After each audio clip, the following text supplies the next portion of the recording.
in the first episode, we laid down some ground rules, and you mentioned avoiding logical fallacies. Can you give us some examples or maybe put that into layman's terms? Right.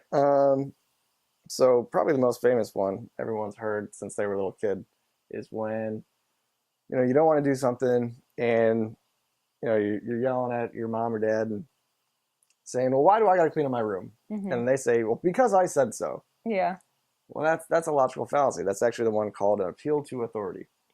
That's not a good reason. What they mean to say is, because I want to teach you organizational skills, or, I want you to continue to do this when you get older or something. Yeah.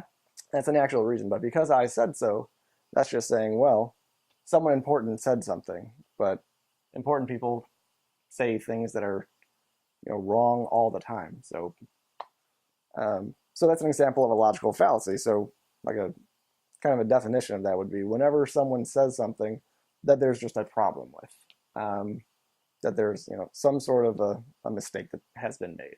Okay. Do you have an example of something directly related to atheism? Yeah, so a lot of times atheists get the idea that the reason that they are atheists is because they haven't really given God a chance, that they never really tried to believe in God. Mm-hmm. And there's good reason for this. In Proverbs 8:17, which is in the Old Testament, it says, I love those who love me, and those who diligently seek me will find me. And then later in the New Testament, in Matthew 7:7, it says, ask and it will be given to you, seek and you will find, knock and it will be open to you. So we see this, and we see this throughout. We see it a lot of other times in the Bible. Mm-hmm. That the idea that if you seek the Lord your God with all your heart and all your mind and all your soul, you will find God. Right. And obviously atheists haven't found God. So that means if you're to believe in the Bible that they just haven't been looking hard enough. So there's at least one, there's probably several problems with it.